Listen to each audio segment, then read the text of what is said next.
Master Jet ask lang po sana, meron po ba maximum number of service credit na pwede makuha from enrollment to brigada?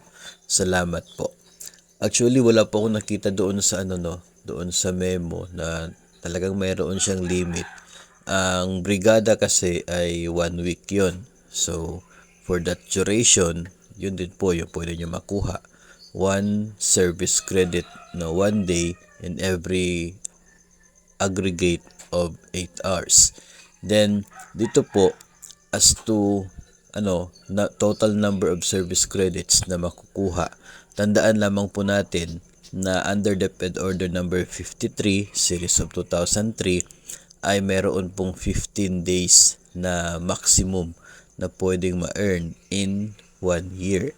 No, so 15 days po 'yun, included po doon sa mayroong 15 days na yan total ay ito pong brigada, enrollment, and other activities ng Department of Education except po doon sa NLC or National Learning Camp.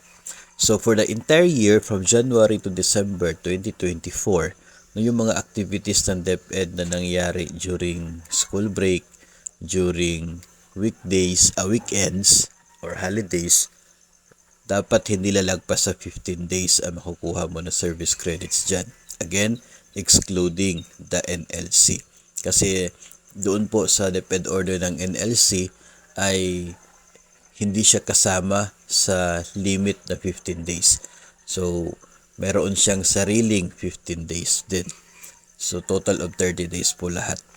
So, if ever po marami na kayong naipon na service credits for the year 2024, yun po yung inyo pong tingnan.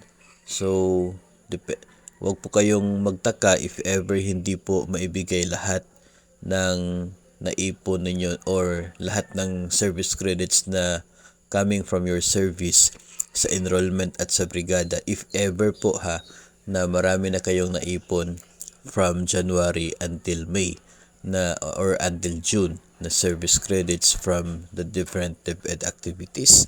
Kasi nga, included silang lahat sa 15 days na maximum limit in 1 year. Yung NLC, yung mga mag-serve sa NLC, guaranteed na sila ng another 15 days sa NLC na kanila po makukuha.